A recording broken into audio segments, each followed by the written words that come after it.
దేశంలో జనగణనలో కులగణన కూడా చేపట్టాలని కేంద్ర మంత్రివర్గం నిర్ణయించడంపై టీ కాంగ్రెస్ నేతలు స్వాగతించారు.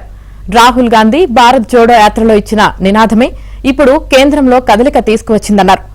రాహుల్ పిలుపుతో తెలంగాణలో సీఎం రేవంత్ దీన్ని విజయవంతంగా నిర్వహించారన్నారు. మరోవైపు కులగణనను కాంగ్రెస్ రాజకీయం చేసిందని బీజేపీ నేతలు విమర్శించారు. ప్రభుత్వం జనగణనలో కులగణన చేయాలని నిర్ణయించడం ఇది హర్షించగా విషయం. దీనికి కారణం తెలంగాణ రాష్ట్ర ప్రభుత్వం, తెలంగాణ కాంగ్రెస్ పార్టీ అని చెప్పక తప్పదు. దేశంలోనే రాహుల్ గాంధీ గారి ఆదేశం మేరకు మొట్టమొదటిసారిగా రాష్ట్రంలో కులగణన చేపట్టి ఏ జనాభా ఎంత శాతం ఉంది, ఏ కులం వారు ఎంత శాతం ఉన్నారని తేల్చి చెప్పినటువంటి ఘనత తెలంగాణ రాష్ట్ర ప్రభుత్వానికి.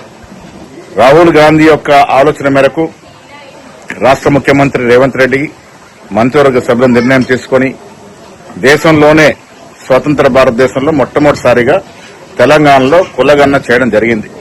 దాంతోపాటు 42% పాటు రిజర్వేషన్ బీసీలకు ఇస్తూ కూడా చట్టం చేయడం జరిగింది. ఇవన్నీ చేసిన దరిమిలా ఇలా కేంద్ర ప్రభుత్వం వీటిని గుర్తించి రాబోయే జనగణనలో కులగణన చేయించడం అనేది హర్షించదగ్గ విషయం. ఈ విషయంలో తెలంగాణ రాష్ట్రం యావత్ దేశానికి దిక్సూచిగా ఉంది.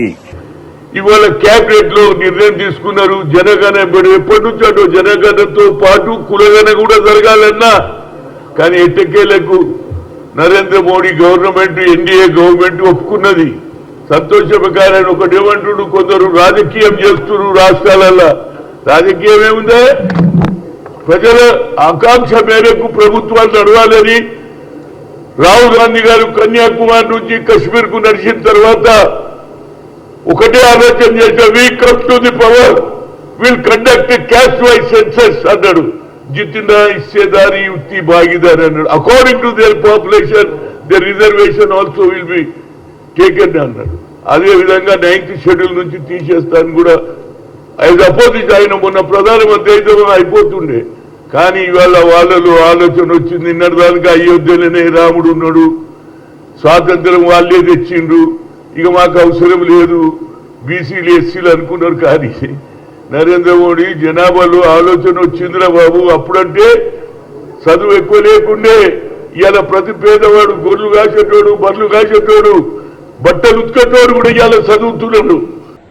2010లో ఆనాడు యూపీఏ ప్రభుత్వం సర్వే నిర్వహించింది తప్పితే శాస్త్రీయ పద్ధతుల్లో అధ్యయనం చేసి ఆ యొక్క కులగణన చేయకపోవడము, పైపెచ్చు ఆ చేసిన సర్వేను కూడా బహిర్గతం చేయకపోవడం, కేవలం మరి అది కంటి తుడుపు చర్యగానే చేశారు. భారతీయ జనతా పార్టీ తీసుకున్నటువంటి ఈ నిర్ణయం ఒక చరిత్రాత్మకమైనది. చిత్తశుద్ధితో మరి సామాజిక న్యాయ కోణంలో ఏ వర్గాలైతే ఇవాళ దశాబ్దాలుగా విస్మరింపబడ్డారో, ముఖ్యంగా ఓబీసీలు. ఎందుకంటే జనగణనలో ఎస్సీ ఎస్టీల యొక్క గణాంక వివరాలు మాత్రమే సేకరించేటువంటి పద్ధతి ఉంది. కానీ ఈరోజు నరేంద్ర మోడీ గారు ఈ యొక్క కుల గణన పేరు మీద అన్ని కులాల్లో కూడా ఆ యొక్క గణాంక వివరాలు మరి వచ్చేదానికి ఆస్కారం ఉంది. తద్వారా జనాభా నిష్పత్తికి అనుగుణంగా అనేకమైనటువంటి సామాజిక పరమైనటువంటి, న్యాయపరమైనటువంటి, ఆర్థిక పరమైనటువంటి ఇవన్నీ కూడా కార్యక్రమాలు యోజన చేయడానికి ఒక చక్కటి ప్రణాళిక రూపొందించేదానికి ఇది ఒక గొప్ప సువర్ణావకాశంగా ఇవాళ బీసీలందరూ కూడా